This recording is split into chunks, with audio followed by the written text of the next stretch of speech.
What's that? Howls from the woods, movement under the water, something you notice off the corner of your eye, but when you look it's gone. This is Cryptid Talk. Hello everyone! My goodness, has this been a long time coming for this? I tell you not. I've been wanting to do this podcast for a very long time. Like, the last time I ever did anything with this was back when I did this for a radio show at the community college I went to. And I did it for about like 2 semesters, had a lot of fun with it, got better in the field of recording and audio and everything like that. And I've always just wanted to do more with this because about the topic that I love of, cryptozoology and everything that goes bump in the night. And I wanted to do this podcast in the sense of showing my love for the subject, talking about all the different sides and all the different craziness that just goes on in our world that we still know very little to even to zilch nada. We know nothing about the world that we live in right now. And that's what this podcast is. Well, you know what? This podcast could be a lot of things. And even then, I'm still going to figure out kind of, how the format of the show will work. Will I do things a little bit differently from like other people, or I'll just be doing my own thing. And so you may notice that, or there's a chance that during certain episodes, the format or how it comes out might seem a little different going episode to episode, because obviously I'm still trying to figure out what this show is going to be. How will the format be?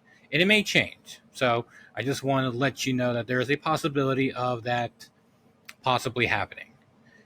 Unless I hit the nail on the head on the first time going through, we'll just go from there.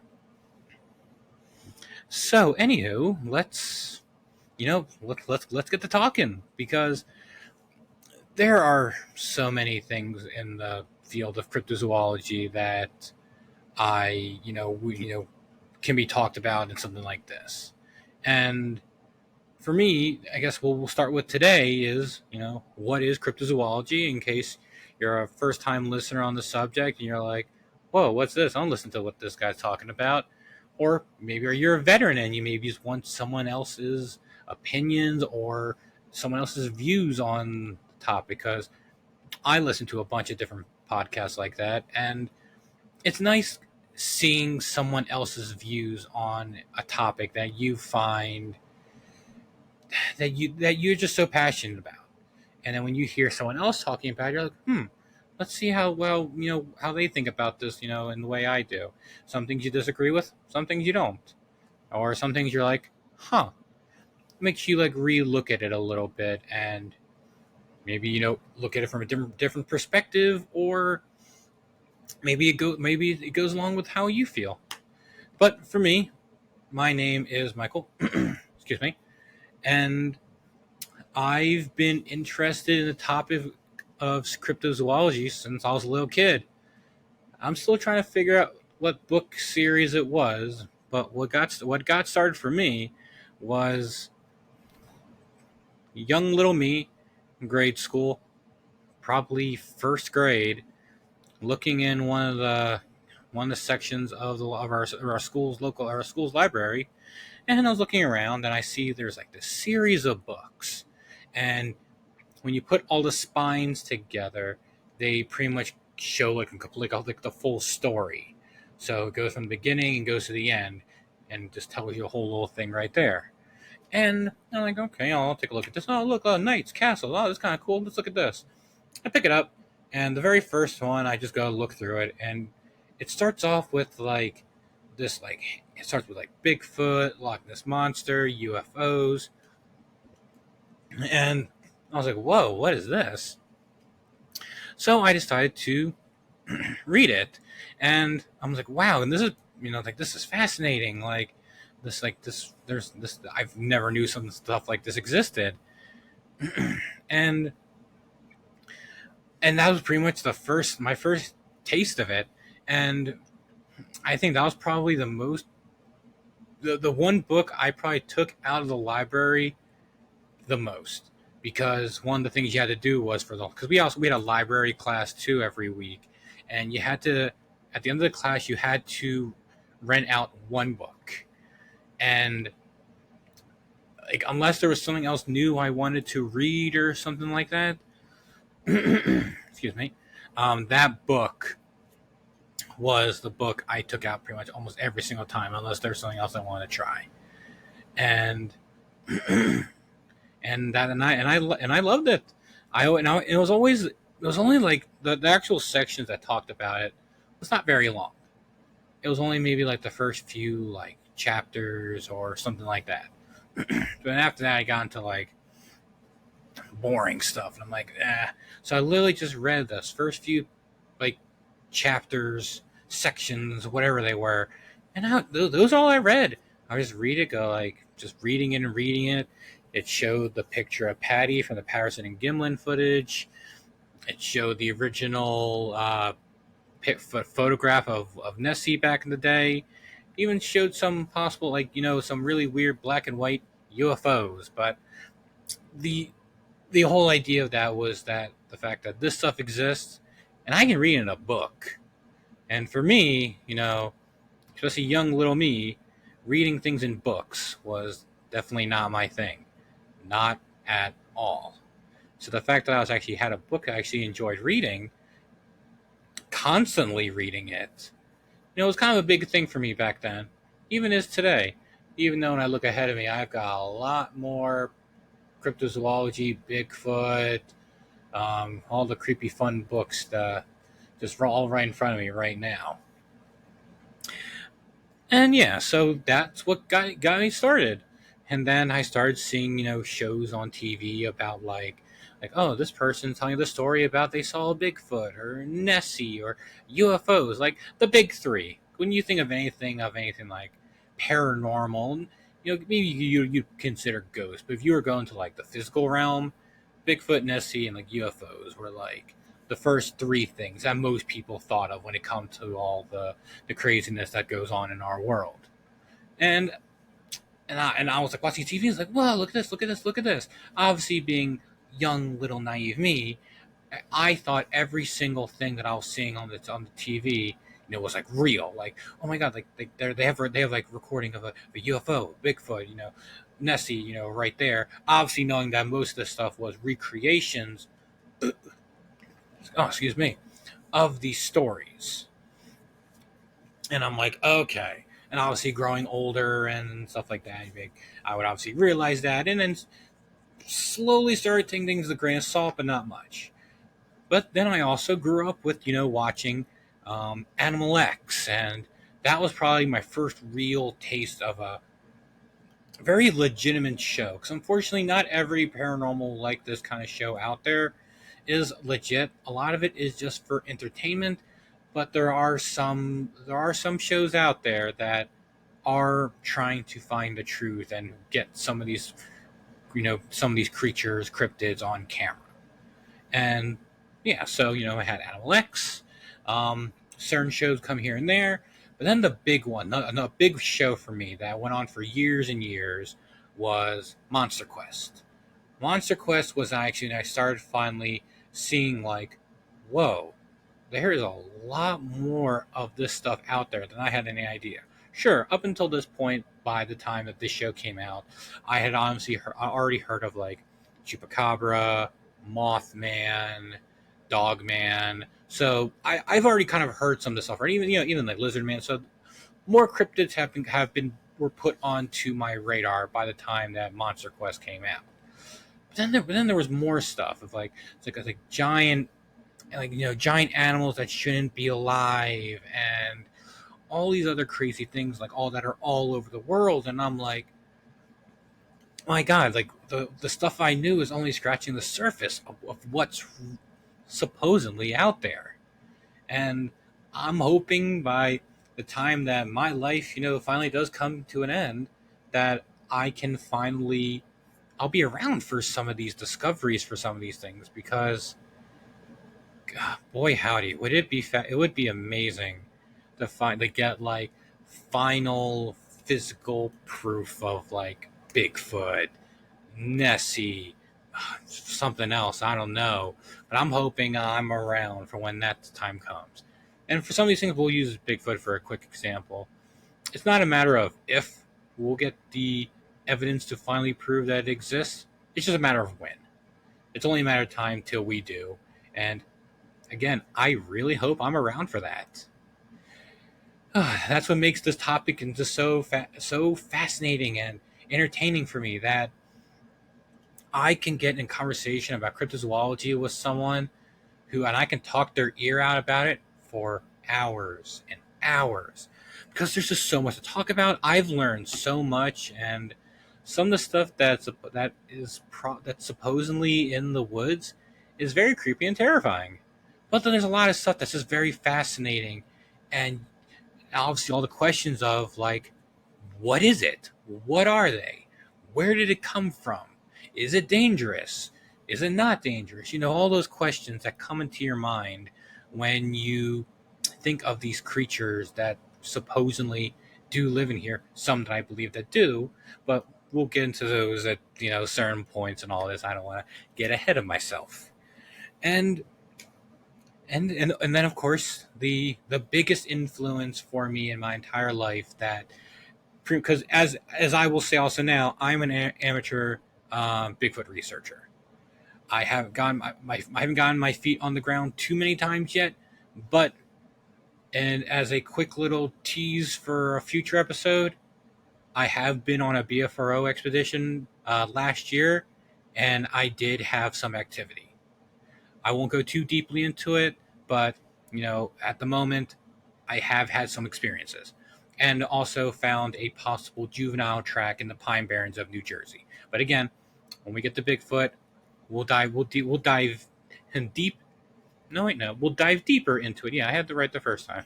We'll dive deeper into it when the time comes. But yeah, so yeah, the biggest influence for me that has evolved my level of my love of Bigfoot to a level that I didn't even think that was even possible, was Finding Bigfoot. That was the most influential show to me of all time.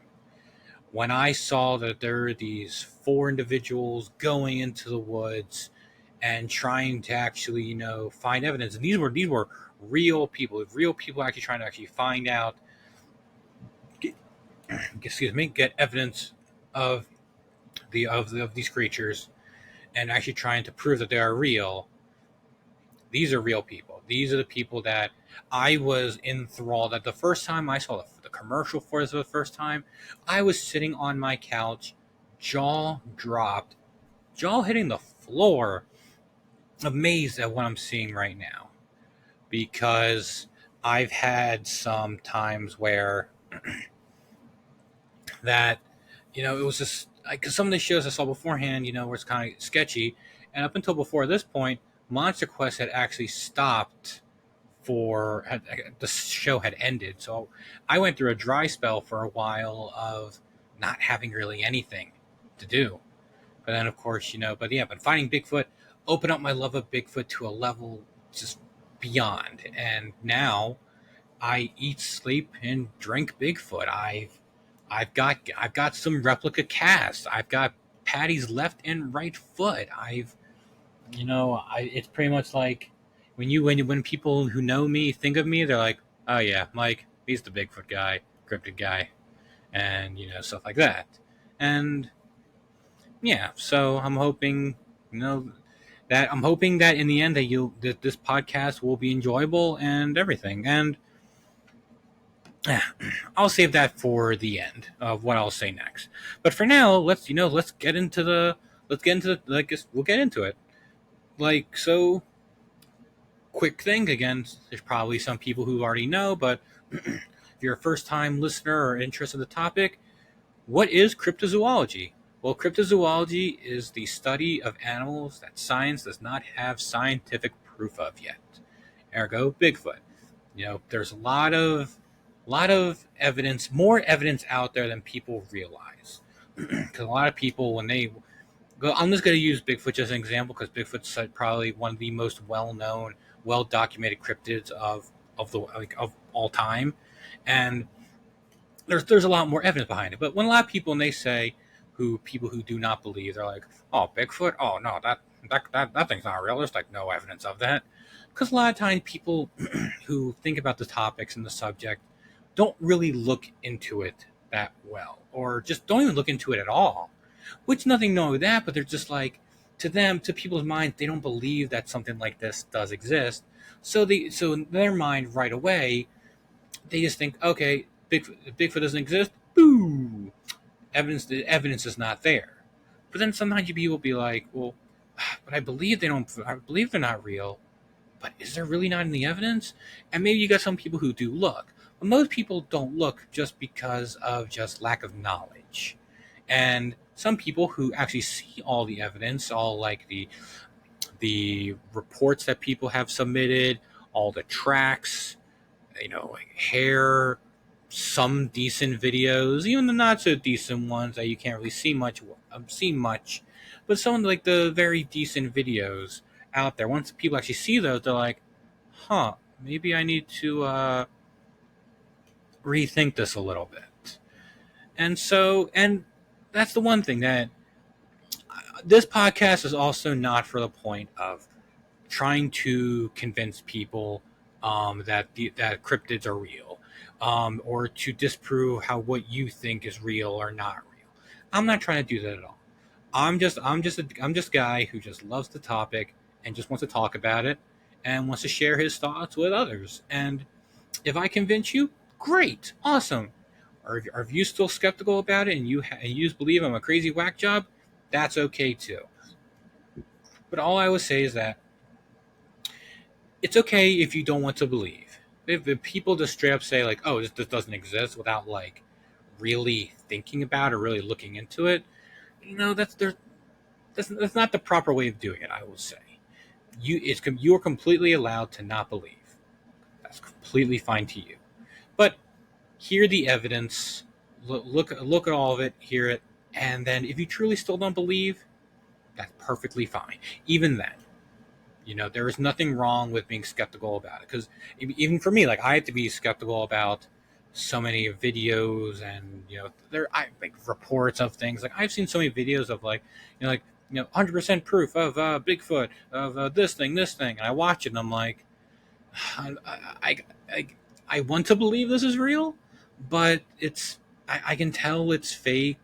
Just on how it looks and the movement and everything.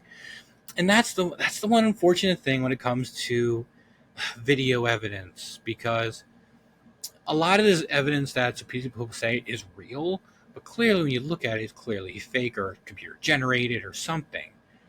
But then, and also because it's also too good. Some of the best video of some cryptids are, you see them for like a few seconds, if not even, and then they're gone, and people are like, "Whoa, did you see that?" But then when you have videos of people showing like the full thing, or it stops, or you get a really good look at it, people are going to question it no matter what. And the video that you have can be 100% true, but people will see like, "Oh, this is too good to be true." And unfortunately, I might be one of those people in a way too, because it's like I want to believe this is real, but this is too good to be true. But that's the one good thing about being skeptical. That God, I really hope I'm saying that right. I don't know. We'll find out in the comments section.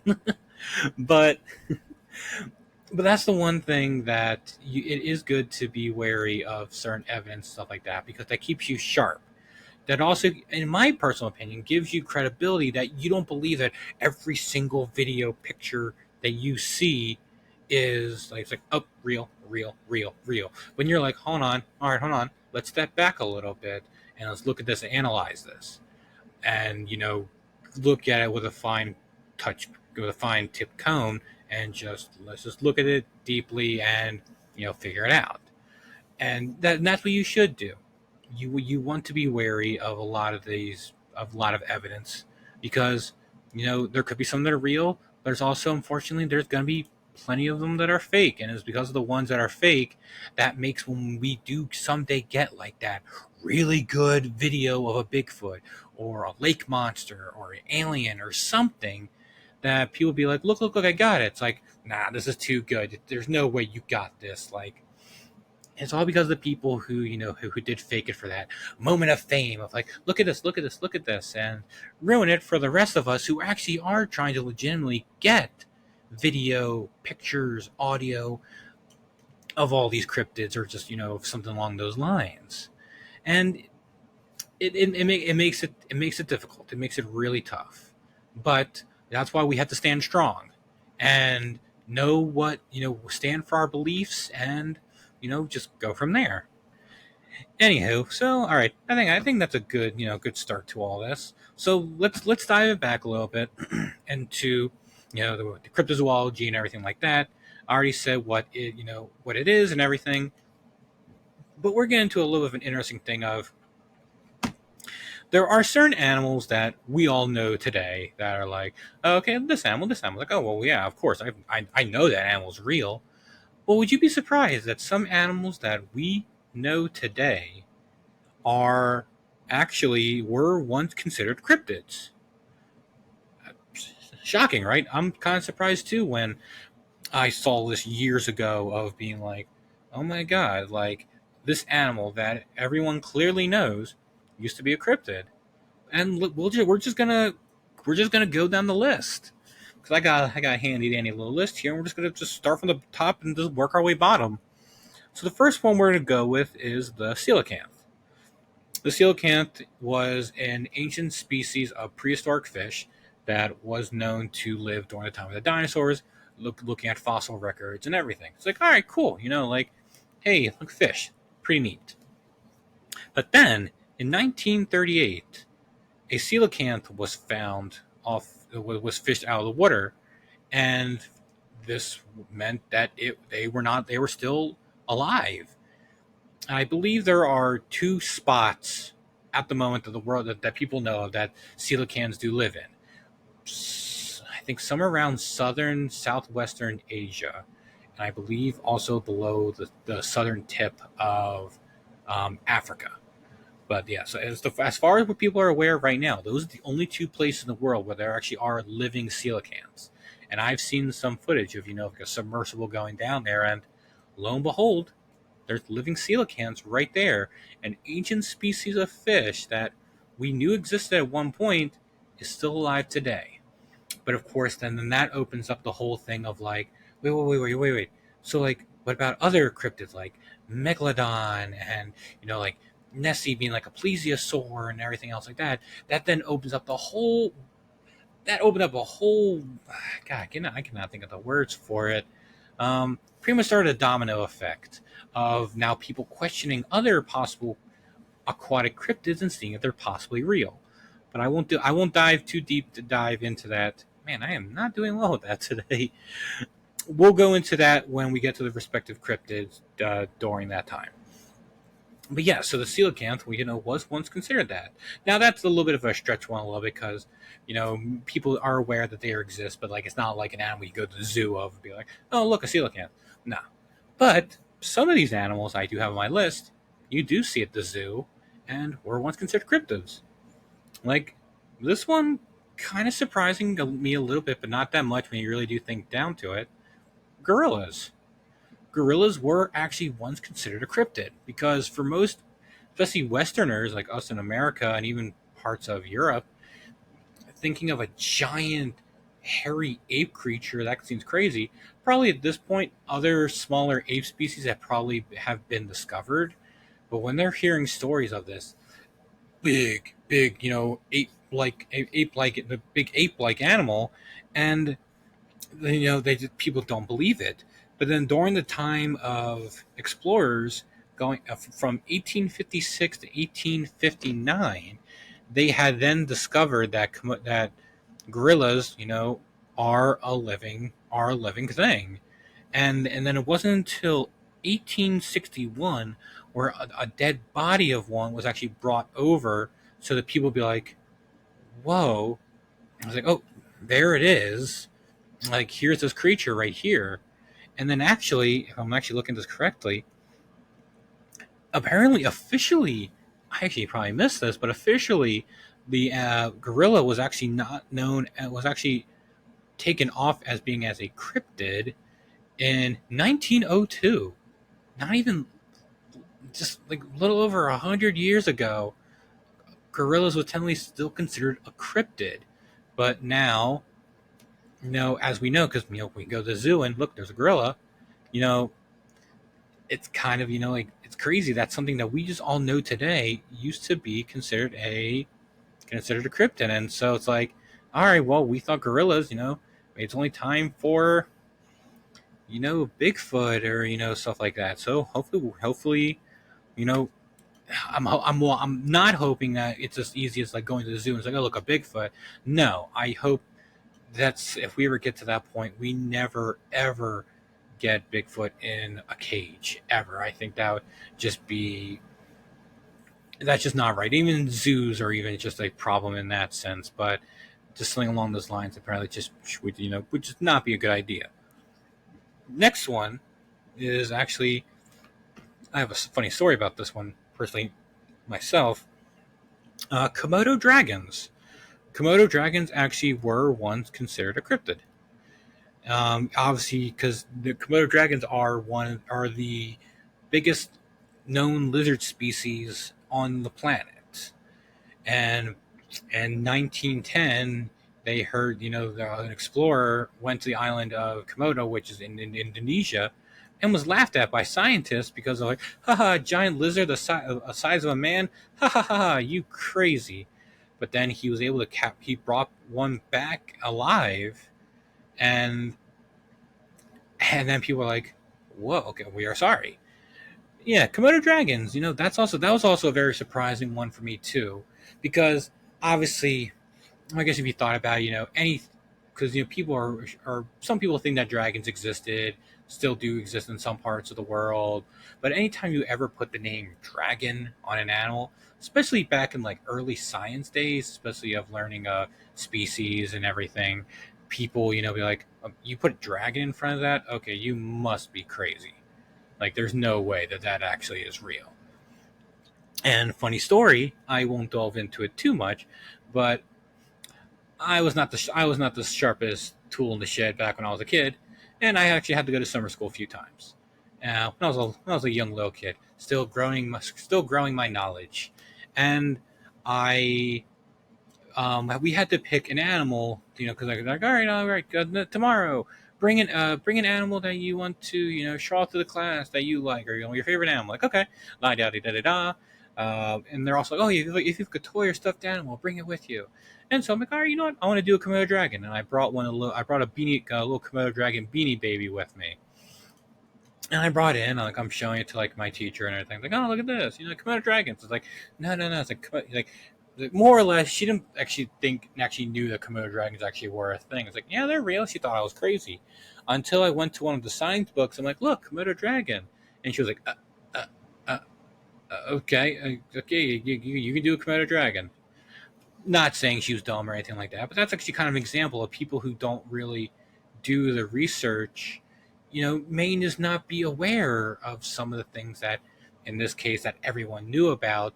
But then also the, people, being aware of the evidence of the fact that some of these cryptids, do exist, and there is evidence for some of them out there.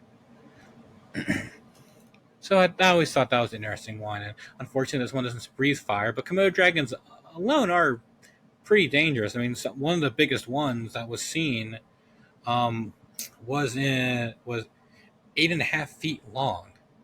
That's pretty big. That's pretty big for a lizard, and I would never want to face one of these, or because these things are fast, and if they bite you once, you're pretty much kaput.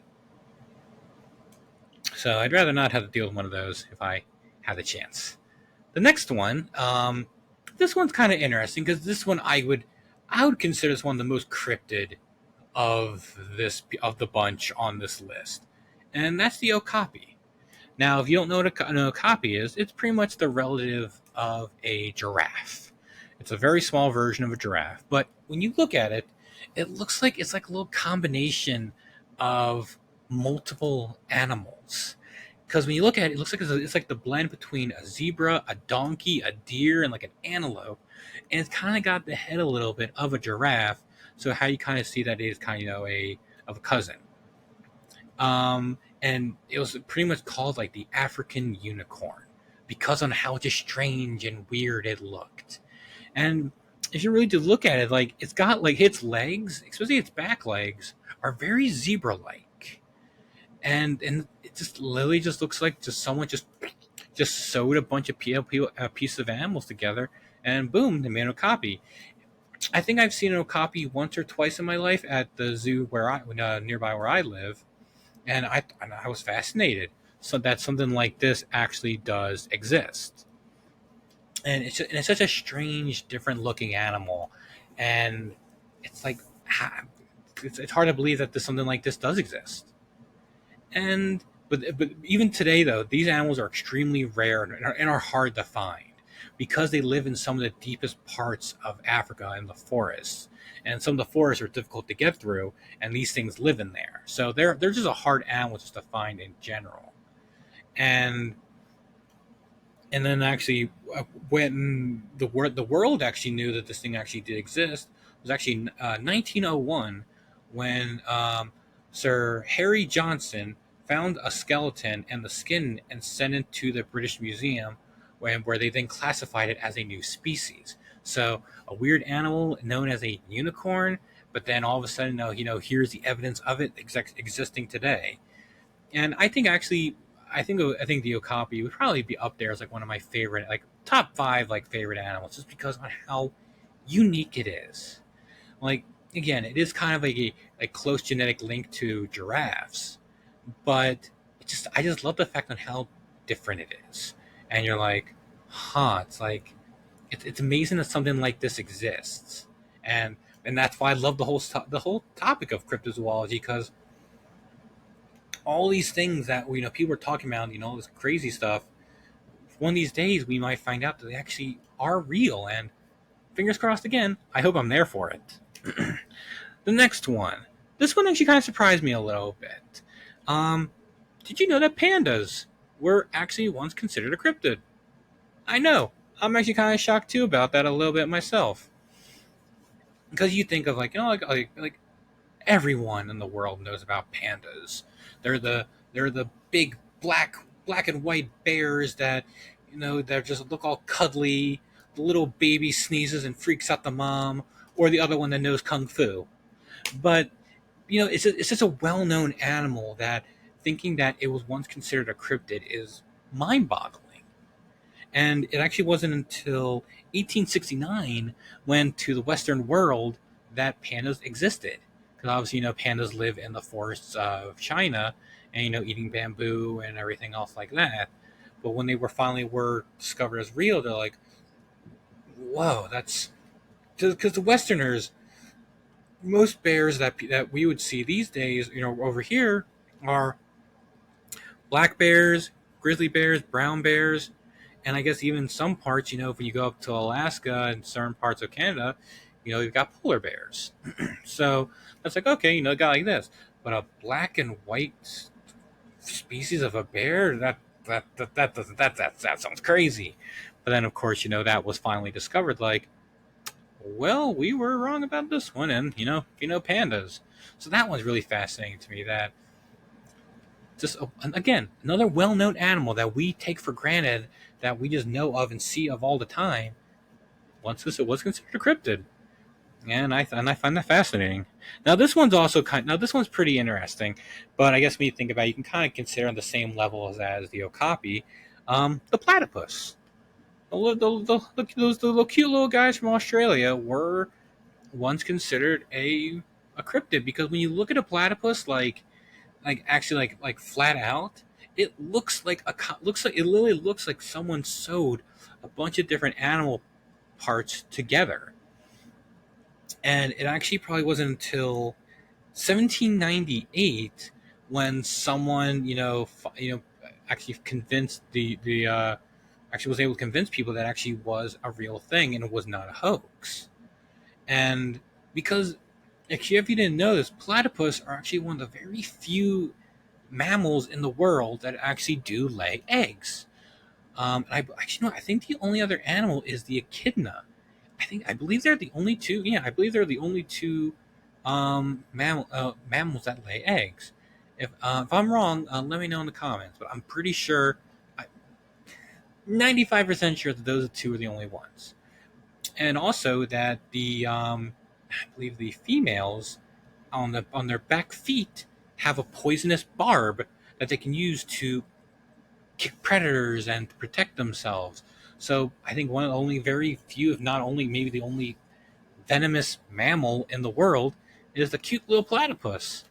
I mean, if you've never really gone and look at a platypus, just see a baby. Oh gosh, I forget what they're called. I think no, they're not called pup. But if you're curious, look up what a baby platypus is called. I forget the name of it, but whatever it was adorable. It was a very adorable little thing, and it's an adorable little animal. But it just shows that something crazy and weird looking like this, you know, people didn't believe until lo and behold, hey, look, I'm holding it right in front of you. Here it is, and just surprising people. They changing their ways on how they view things and everything. And I'm hoping we continue to do that with cryptids from today. Now, sure, some of the cryptids today seem a little bit more out there than most normal animals, today, like Komodo dragons and gorillas. But I think there's a lot more to some of these cryptids in our world that we are just not fully aware of. And I'm hoping that in time, humanity can accept that there's more to this world that we just don't or can't even physically comprehend. And we'll be able to prove that some of these things are real. And hopefully we'll figure that out. The next one, this one is probably another well-known one, but just known throughout the world. Like the giant squid. Obviously, stories of giant squids, leviathans, the kraken, sinking ships of sailors and bringing them down to the murky depths. Stories I've been told about these things for many thousands and hundreds of years, ever since men started sailing out into the oceans. And then of course then bodies started floating onto or washing up on beaches. Nothing that was ever like monster size, but the fact that there were still bigger than normal size squids out there, they're like, huh, maybe there's more to these stories than people think. Were there ones actually of ones sinking ships? Who knows? But the fact that they assume these things can be as big as that some of these things can be pretty big, it's kind of interesting. And it wasn't until 2004 when the world got the first ever picture of a giant squid, first ever picture. And then in 20 and then of course by the same group of years later, they got the first ever video of a giant squid. So the same group got a picture of one, and then they also got a video of it. Now none of these were monster size, but the fact they were all like smaller ones. Still, the fact that they were still, because the biggest known squid that we know today that's not a giant squid are Humboldt squid, and they can grow up to 5 to 6 feet, so the size of a person. That's terrifying enough as it is. But these squids that they were getting on on these pictures and cameras were in like the 10, 11, 15 foot, like way bigger than the average Humboldt squid, which that leaves the fact like, okay, giant squid, they really are a thing. And then later on, same group, this one group, they have the location. These people know how to study and find giant squid.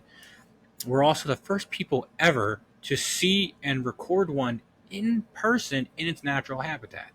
Now, unfortunately, this wasn't a monster-sized giant squid, but they did record it for a couple of minutes, and I believe they said it was about 11 feet, which was like, okay, not the big monster that people were hoping to see, but the fact that they're seeing it, a creature that lives thousands of feet below the ocean, stories of this thing, bringing sailors to their doom, they're looking at it right there. And I remember watching it myself and being like, this is amazing. Like a giant squid right there. The stories are true. This thing's no longer fake anymore, or like not real. Like, here it is. Like, sure, we had the bodies floating up, in which definitely helped propel the species of being like, okay, here's the body. Okay, this thing exists. Because that's the unfortunate thing when it comes down to for the scientific community to get behind the fact that these creatures, that a lot of that some of these cryptids, some of them are possibly real, and for them to acknowledge the fact that these are real species. We'll use Bigfoot for example. Unfortunately, the truth of it is that they will unfortunately need a body. Like all you have all the video evidence tracks, whatever, can only do so much, and science, unfortunately, for something to classify as a new species, does need to have some sort of body. Sure, there's some DNA out there of hairs and um, waste and everything like that, but and it comes out as inconclusive. But as much as I hate to say it, we will need a physical body or evidence of something like that to confirm a species is real. And sure, we heard the stories, and all of a sudden the giant squids are washing up on beaches. Like, okay, well, here's our evidence that these things do exist. But obviously, even today, people obviously for an animal that lives thousands or feet below the surface, we know barely anything about it. Like barely anything. Its hunting habits or how it lays eggs, like anything like that. Sure, they could get an idea from smaller known squid species, but who knows? Maybe they're different when they're bigger, but we don't know. And unfortunately, that's the realization that's going to come down to for Bigfoot and other cryptids, is that the scientific community will never believe that these things are truly real until there's a body. I hate to say it, but unfortunately, that's true. I'm hoping someday we are able to get some sort of substantial DNA evidence that we won't need to have a body, and we can leave them just perfectly fine alone. Maybe just, I don't know, maybe a lot of hair or something. I don't know, like I would even say not even a body part from one, like a hand or a finger or a foot. Like it's like that thing may not live without that, but who knows? But I'm hoping that if we can prove that Bigfoot and other cryptids do exist, we don't have to have a body. But like me and probably a lot of people know that that's probably what's going to come down to. Sad, but unfortunate. Okay, we still got two more animals on my list here. The next one, surprising a little bit, but kangaroos. The bouncy little things that pretty much like the deer, the white-tailed deer of Australia. With car accidents and everything like that. Kangaroos. Um, Up until they were first described in 1499, which I believe was with actually the first. Don't quote. I'm not 100% sure, but how we actually got the name kangaroo was actually because of when European explorers went over to Australia. They saw this little hopping around creature, and they asked the Aboriginal people, like, "Oh, what is that?" Obviously, the Aboriginal people not knowing, obviously knowing the language, that they're speaking, they said kangaroo, and to them, pretty much meant in their language, they have no idea what you're talking about. So when they when they said that, they're like, "Oh, kangaroos," and that's how to this day we got the name kangaroos and everything. So, kind of fun little fact of the day if you didn't know how we actually got the name kangaroos. Anywho, so when they were telling stories of like this creature, the head of a fox and the hands of a man and the tail of a monkey, and it had a little bag on its stomach where it carried its young around, people thought like, you must be insane to think that something like that exists. But then later, and then in 1629 they captured one, but unfortunately it didn't make it back to the voyage. It did not survive the voyage back, because unfortunately voyages on boats back then took a very long time to travel for. And then it wasn't until 1770 when someone actually changed the species and actually into a a real living. It's like they confirmed the animal existed and it is now a normal species today. Another known animal that we're just like, well, yeah, duh, of course a kangaroo is an animal. Like, what are you, stupid? But of course, but back in the day, early science and research, something as crazy sounding as that was considered one. Crazy, I know, right? That one kind of surprised me a little bit too. Now this one, this one actually is probably I'd have to say one of my favorite aquatic creatures in the world, and the oarfish.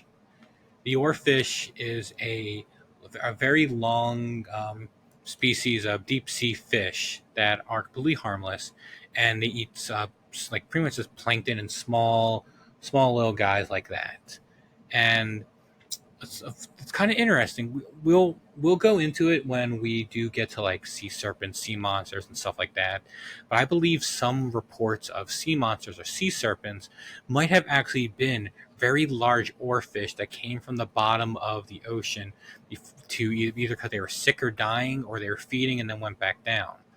Because there's an old drawing of a person saying, "Oh, look at the sea monster I saw," and stuff like that. And when you look at the drawing, it's the spinning image of an oarfish. And some of the like, if you ever seen some of those old maps of them showing like these crazy sea monsters all over the world, one looks like this really long fish with like a sail going off of its head. That's just an oarfish. And it wasn't until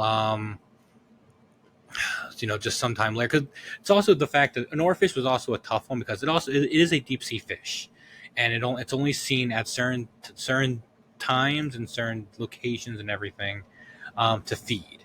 And other than that, it's down in the deep ocean, rarely ever coming to the surface.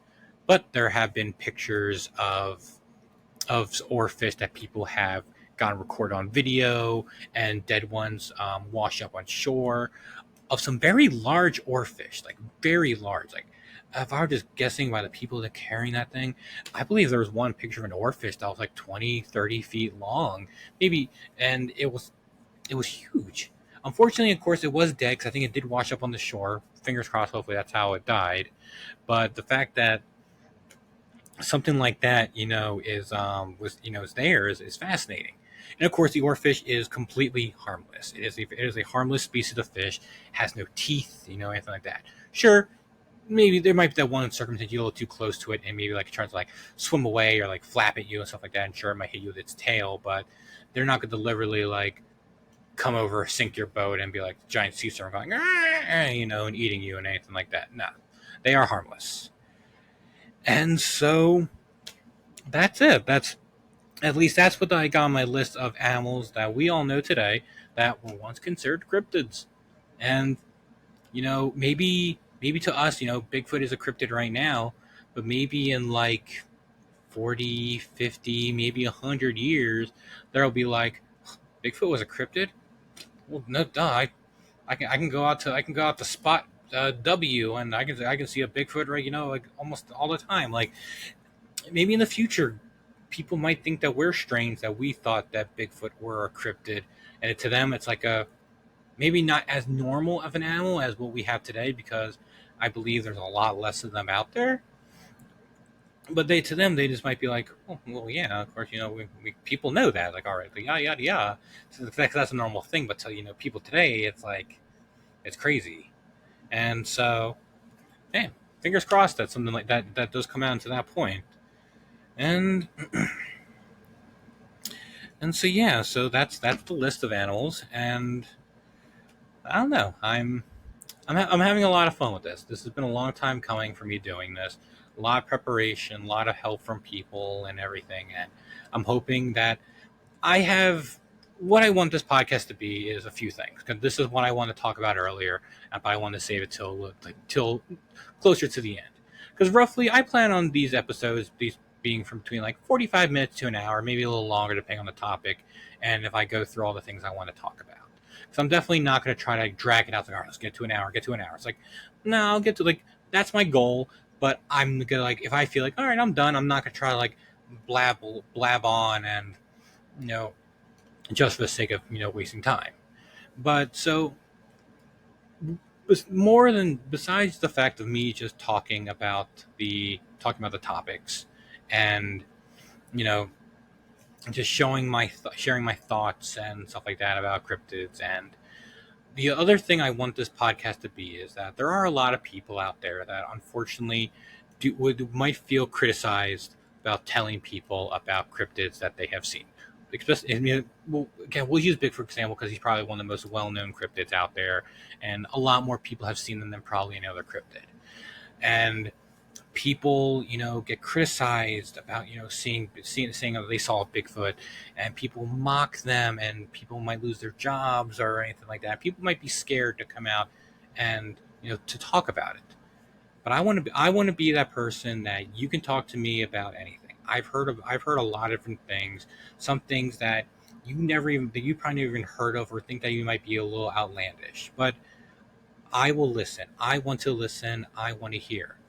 I want to be the guy that you come to being like, oh, man, I remember when I was a little kid and I saw that weird thing in the woods, but I can't tell anyone about that. I'll be ridiculed, I'll be mocked. But wait, who's this guy? Mike? I can tell this guy. I can tell him about it. He feels like, he seems like someone that won't judge me. Excuse me. And I won't.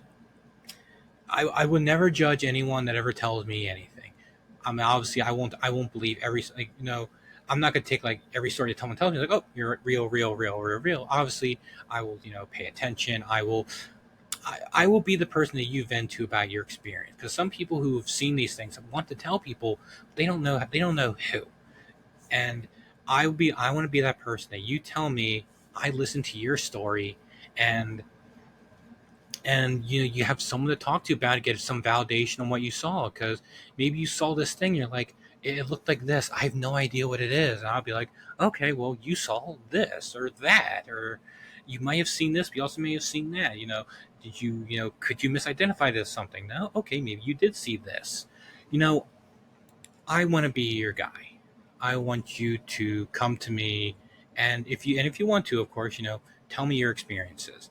It could be anything else outlandish as you know, I saw a weird, you know, creepy thing that's like somewhere weird, like cricket thing with two legs, hopped across the street. Like I don't care. I don't care what it is. Even if the sighting was very brief and it happened only for a few seconds across the road or something.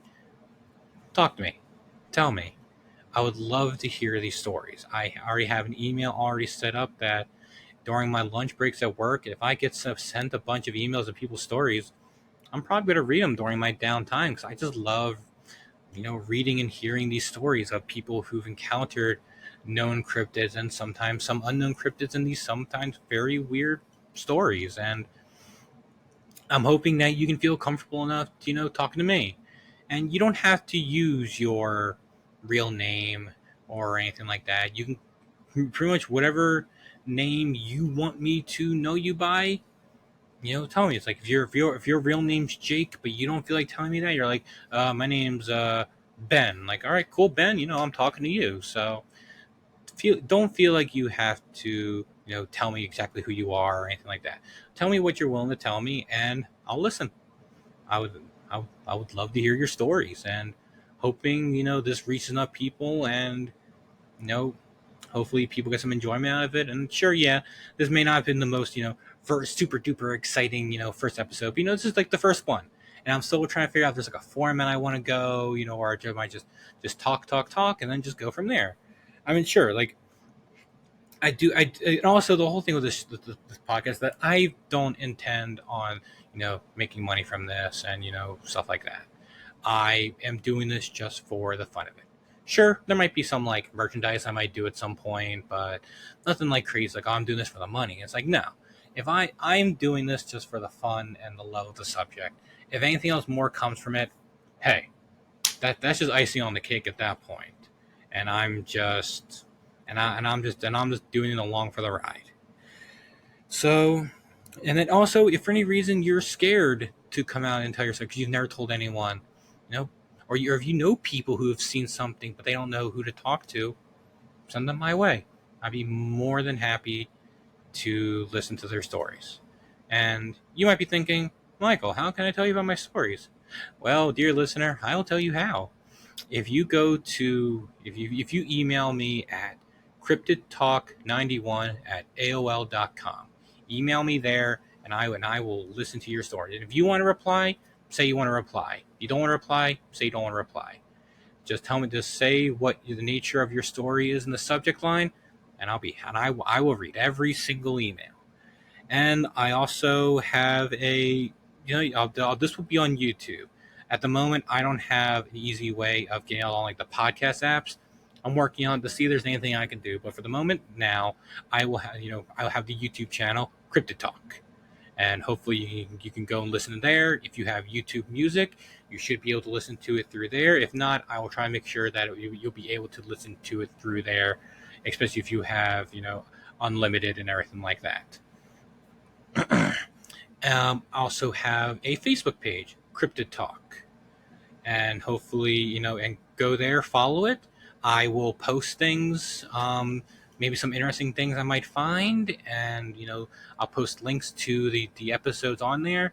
And who knows, maybe most of the time these episodes will come out once a week, the normal podcast. But maybe who knows, maybe I might do some little subsequent stuff in between episodes of like, I don't know, maybe let's read an email or two of someone's stories and stuff like that.